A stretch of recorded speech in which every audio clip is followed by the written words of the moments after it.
ஒரு சின்ன நாட்டுல நடக்கிற ஒரு சம்பவம் அது எப்படி உலக பொருளாதாரத்தையே ஆட்டி படைச்சு நம்ம இந்திய சந்தையில ஒரு புயல கிளப்ப முடியும்? வாங்க இந்த கற்பனையான நெருக்கடியோட ஒவ்வொரு அடியையும் நாம விலாவாரியா அலசி பார்க்கலாம். கற்பனை செஞ்சு பாருங்க. நாள் பிப்ரவரி 28, 2026. ஆபரேஷன் எபிக் ஃபியூரிங்கிற பேர்ல அமெரிக்காவும் இஸ்ரேலும் ஒன்னா சேர்ந்து ஈரான் மேல ஒரு பெரிய தாக்குதல் நடத்துறாங்க. இந்த ஒரு சம்பவம் தான் உலகத்தையே உலுக்க போற ஒரு பெரிய தொடர் விளைவுகளுக்கு ஆரம்ப புள்ளியா அமையப் போகுது. இப்போ உங்க மனசுல ஒரு கேள்வி வரலாம். ஏதோ ஒரு சின்ன நாட்டுல நடக்கிற ஒரு விஷயம் எப்படி ஒட்டுமொத்த உலக பொருளாதாரத்தையே மிரட்ட முடியும்னு கேக்குறீங்களா? அதுக்கான பதிலத்தான் நாம இப்ப தேட போறோம். முதல்ல நாம ஒரு ரொம்ப முக்கியமான இடத்த பத்தி பார்க்கலாம். சொல்லப்போனா இது உலக பொருளாதாரத்தோட உயிர் நாடுன்னே சொல்லலாம். முதல்ல ஈரான். உலக பொருளாதாரத்துல அது ஒன்னும் பெரிய சக்தி கிடையாது. ஆமா, மக்கள் தொகையில கனடாவை விட 2 மடங்கு பெருசு. ஆனா பொருளாதாரம் அதுல வெறும் 5ல் 1 பங்கு தான். அப்புறம் எப்படி இவ்ளோ பெரிய தாக்கம்? அதுக்கு காரணம் ஈரானோட புவியியல் இருப்பிடம் தான். அதுதான் அதுக்கு மிகப்பெரிய பவரை கொடுக்குது. அந்த இடத்தோட பேரு தான் ஹார்மோஸ் ஜலசந்தி.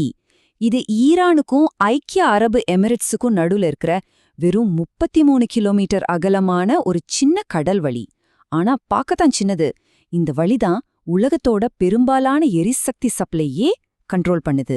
சும்மா யோசிச்சு பாருங்க, உலகத்தோட தினசரி எண்ணெய் சப்ளைல 20%, அதாவது 5ல் 1 பங்கு இந்த ஒரே ஒரு சின்ன ஜலசந்தி வழியா தான் போயிட்டு இருக்கு. இந்த ஒரு நம்பரே போதும் இதோட முக்கியத்துவத்தை புரிஞ்சுக்க. இன்னும் விளக்கமா சொல்லணும்னா, கடல் வழியா கொண்டு போற மொத்த கச்சா எண்ணெயில 31% இந்த சின்ன பாதை வழியாதான் பயணம் பண்ணுது. அப்போ இதுல ஒரு பிரச்சனை வந்தா அதோட தாக்கம் எவ்ளோ பெருசா இருக்கும்னு இப்பவே நம்மால உணர முடியுது இல்லையா? விஷயம் எண்ணெயோட மட்டும் முடியல. உலகத்தோட யூரியா உர சப்ளைல 3ல் 1 பங்கு இந்த ஜலசந்தி வழியாதான் போகுது. ஒருவேளை இது மூடப்பட்டா உலக உணவுப் பொருட்களோட விலைகளை எங்கேயோ போயிடுங்கிற அபாயமும் இருக்கு. சரி, இப்போ நாம 2வது பகுதிக்கு வரலாம். இந்த முக்கியமான பாதை மூடப்பட்டா அது உலக அளவுல எப்படி ஒரு சங்கிலி தொடர் விளைவுகளை ஏற்படுத்தும்னு பார்க்கலாம். தாக்குதலுக்கு பிறகு ஈரானோட பதில் ரொம்ப நேரடியாவும் அச்சுறுத்தலாவும் இருந்துச்சு.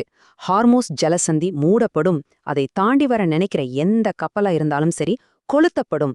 இது வெறும் மிரட்டல் இல்ல, இது ஒரு நேரடி செயலறிவிப்பு. இதோட விளைவுகள் ஒரே நாள்ல தெரியாது. அது ஒரு செயின் ரியாக்ஷன் மாதிரி ஸ்டெப் பை ஸ்டெப்பா தான் நடக்கும். முதல்ல ஜலசந்தி மூடுறதால சப்ளை கட் ஆகும். 2வதா எண்ணெய் கேஸ் விலைகள் வானத்துக்கு போகும். 3வதா உற்பத்தி போக்குவரத்து செலவுகள் அதிகமாகும். கடைசியா ஒட்டுமொத்த உலக பொருளாதாரமே மந்த நிலையை நோக்கி நகர ஆரம்பிக்கும். இந்த சார்ட்ட பாருங்க, நிலைமையோட தீவிரம் உங்களுக்கு புரியும். நெருக்கடிக்கு அப்புறம் ஒரு பேரல் கச்சா எண்ணெயோட விலை $110 வரைக்கும் போயிருக்கு. இது எவ்ளோ பெரிய உடனடி நிதி தாக்கம்னு பாருங்க. சரி, இதெல்லாம் உலக அளவுல நடக்கிற விஷயம். ஆனா இந்த உலகளாவிய நெருக்கடி இந்தியாவை எப்படி நேரடியா தாக்கப் போகுதுன்னு நாம இப்ப பார்க்கலாம். இந்தியாவோட மிகப்பெரிய பலவீனம் இதுதாங்க. நம்மளோட தினசரி கச்சா எண்ணெய் தேவையில 80ல் இருந்து 90% வரைக்கும் நாம இறக்குமதியை நம்பிதான் இருக்கோம். இது நம்மள ரொம்பவே பாதிக்கப்படக்கூடிய ஒரு நிலைமையில வைக்குது. இந்த அட்டவணை நம்ம கையிருப்பு நிலவரத்தை அப்படியே காட்டுது. சுத்திகரிச்ச பெட்ரோலியம் ஒரு 25 நாளைக்கு, கச்சா எண்ணெய் ஒரு 25 நாளைக்கு, அப்புறம் அரசாங்கத்தோட அவசரகால கையிருப்பு ஒரு 10 நாளைக்கு தான் இருக்கு. ஆக மொத்தம் நம்மகிட்ட ஒரு 60 நாளைக்கு தான் ஸ்டாக் இருக்கு. சப்ளைல ஒரு பெரிய தடை வந்தா இது பத்தவே பத்தாது. இது ரொம்ப முக்கியமான ஒரு கணக்கு. உலக அளவுல கச்சா எண்ணெய் விலை வெறும் $10 ஏறுச்சுனா போதும், நம்ம இந்தியாவோட ஜிடிபியை அது 0.5% குறைச்சிடும். இது நேரடியா நம்ம பொருளாதார வளர்ச்சியில கை வைக்கிற மாதிரி. இதோட தொடர் விளைவுகள் பல இருக்கு. இந்திய ரூபாயோட மதிப்பு குறையும், பணவீக்கம் அதிகமாகும், நடப்பு கணக்கு பற்றாக்குறை இன்னும் அதிகமாகும், ரிசர்வ் வங்கிக்கு பெரிய அழுத்தம் ஏற்படும். அது மட்டுமல்லாம வளைகுடா நாடுகள்ல இருந்து நம்ம நாட்டுக்கு வர்ற $50 பில்லியன் பணப்பரிமாற்றத்துக்கும் பெரிய ஆபத்து ஏற்படும். சரி, இப்ப நாம கடைசி பகுதிக்கு வந்தாச்சு. இந்த மாதிரி ஒரு சூழல்ல நம்ம பங்குச்சந்தை எப்படி நடந்து கொள்ளும், ஒரு முதலீட்டாளரா நீங்க என்ன செய்யணும்னு பார்க்கலாம். இந்த நியூஸ் வந்த 10 நிமிஷத்துல, வெறும் 10 நிமிஷத்துல இந்திய பங்குச்சந்தையில சுமார் 12லேருந்து 13 லட்சம் கோடி ரூபாய் மார்க்கெட் கேப் காணாம போச்சு. இது சந்தையில ஏற்பட்ட அந்த உடனடி பயத்தோட தீவிரத்தை நல்லாவே காட்டுது. ஆனா வரலாறு நமக்கு ஒரு பாடத்தை சொல்லிக் கொடுக்குது. 1990 வளைகுடா போராகட்டும், 2022 ரஷ்யா யுக்ரைன் போராகட்டும், 2 சமயத்திலயுமே மார்க்கெட் முதல்ல சரிஞ்சாலும் அதுக்கப்புறம் ரொம்ப வலுவா மீண்டு வந்திருக்கு. இந்த முறையும் ஆரம்பத்துல சரிவுதான், ஆனா அதுக்கப்புறம் இங்க 2 விதமான அணுகுமுறைகள் இருக்கு. ஒன்னு வரலாறு சொல்ற வழி. அதாவது உங்களோட எஸ்ஐபி முதலீடுகளை தொடருங்க, சந்தை இறங்குறத ஒரு வாய்ப்பா பயன்படுத்துங்க, நீண்ட காலத்துல எல்லாம் சரியாகும்னு நம்புங்க. இன்னொன்னு பயத்துல எடுக்கிற முடிவு.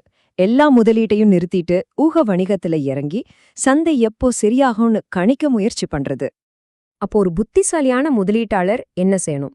இதோ சில வழிகள். உங்க மாதாந்திர எஸ்ஐபி முதலீடுகளை ஒருபோதும் நிறுத்தாதீங்க. அதிக ரிஸ்க் இருக்கிற ஆப்ஷன்ஸ் ட்ரேடிங் பக்கமே போகாதீங்க. அதுக்கு பதிலா டைவர்சிஃபை பண்ணப்பட்ட இண்டெக்ஸ் ஃபண்ட்ஸ், மியூச்சுவல் ஃபண்ட்ஸ்ல கவனம் செலுத்துங்க.